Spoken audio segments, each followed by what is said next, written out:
अस्सलाम वालेकुम वरहमतुल्लाहि वबरकातुहू। दोस्तों, मेरे चैनल में आपको खुश आमदीद। जब आप हैंड फ्री या इस तरह की कोई भी वायर सोल्डर करना चाहते हैं तो उस पर सोल्डर आसानी से नहीं चिपकता।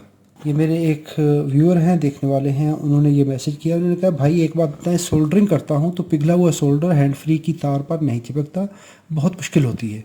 जबकि हैंड फ्री की वीडियो देखी तो वो आसानी से टांका लगा लेते हैं। क्या करूँ, इसके लिए कोई स्पेशल चीज़ होगी?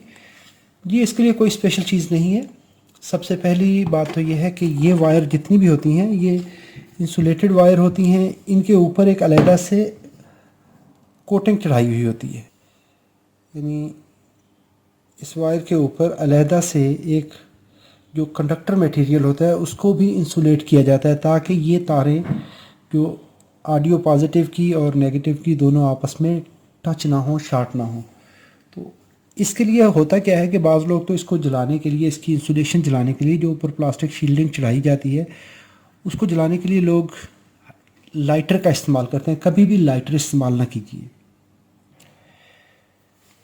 तो इसके लिए अगर तो आपके पास कंट्रोल टेम्परेचर वाला कोई सोल्डरिंग आयरन है तो वो इस्तेमाल कर लें 400 डिग्री पे। अगर आप 410 डिग्री टेम्परेचर यूज़ करते हुए तो वो कर लें, उसे इस्तेमाल करें। और दूसरी जो सबसे बड़ी अहम चीज़ होती है, अच्छी क्वालिटी का हमेशा सोल्डर यूज़ करिए। मेरे पास ये 60% टेन है और 40% लेड है। इसमें 60% जो है वो कली है, 40% सिक्का है इसके अंदर। तो ये जब भी सोल्डर सेलेक्ट करते हैं तो इसमें रोज़न कोर सोल्डर इस्तेमाल कीजिए, यानी इसके अंदर जो बरोज़ा है, जो इसके अंदर फ्लक्स है वो इसके अंदर ही है। जो मेरे पास ये दूसरे वाला सोल्डर है, ये वाला, इस सोल्डर को भी देखेंगे तो ये पाइप नुमा होता है और इसके दरमियान में इस सोल्डर के दरमियान में फ्लक्स होता है। इसको देखें, जैसे हीट अप करते हैं तो साथ ही धुआं देता है। तो ये पहचान होती है कि इसके अंदर पहले से बरोज़ा मौजूद है। तो कावियों को मैंने 435 डिग्री पे भी हीट अप किया है। जब भी आपने टांका लगाना है, इसको टिन करना है, तो इसका बड़ा आसान तरीका है। ये देखिए, इस तार को पकड़ते हैं, कावियों को मैंने साफ़ किया, इस पर थोड़ा सा सोल्डर लगाइए। सोल्डर लगाने के बाद ये ऐसे सोल्डर लगाया और इसको नीचे रखना है काविये को, और इसमें जो पिघला हुआ सोल्डर है उसके अंदर डिप कर दें और थोड़ी देर के लिए इसको हीट अप करें। और ये देखें, इसकी जो इंसुलेशन है वो जलना शुरू हो गई है और साथ ही इसने ये सोल्डर पकड़ लिया है। इसी तरह दूसरी वायर को भी हम कर लेते हैं।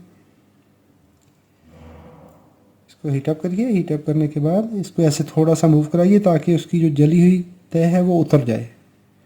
तो ये इस पर सोल्डर चिपक गया। ये तो मैंने एक जो सोल्डरिंग बेंच है उसका काविया यूज़ करते हुए इसको टिनिंग की है। चलें जी, इसकी अभी कंटिन्यूटी ले लेते हैं। तो ये देखिए, अभी इसकी जो टिनिंग है वो प्रॉपर हो चुकी है। ठीक है जी। तो अभी मैं एक जो सिंपल काविया है, 12 वाट का काविया मेरे पास है। ये मेरे पास 12 वाट का काविया है, 220 वोल्ट 12 वाट। इसको यूज़ करते हुए भी हम वही तरीका करेंगे। इस पर मैं इसको जला नहीं रहा किसी चीज़ से। जस्ट इसको हम ऐसा करेंगे कि काविये को साफ़ करेंगे। इसकी टिप को साफ़ करने के बाद इसको थोड़ा सा सोल्डर लगा लीजिए। इस काविये के ऊपर आपने क्या करना है, अभी ये वायर को रखना है। जो पिघला हुआ सोल्डर है उसके अंदर वायर रखी और उसके ऊपर थोड़ा सा आप न्यू सोल्डर टच कर देंगे तो ये उसकी इंसुलेशन को भी जला देगा। ये धुआं निकला और इसने सोल्डर कैच कर लिया।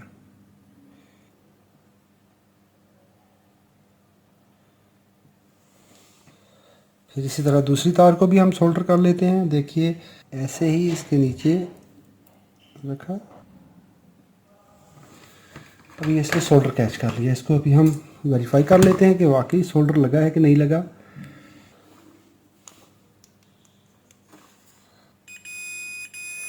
ये देखिए, ये सोल्डर इसके साथ टच हो गया तो ज़ीरो हम कंटिन्यूटी आ गई। इसका मतलब है ये सोल्डर टच हो गया।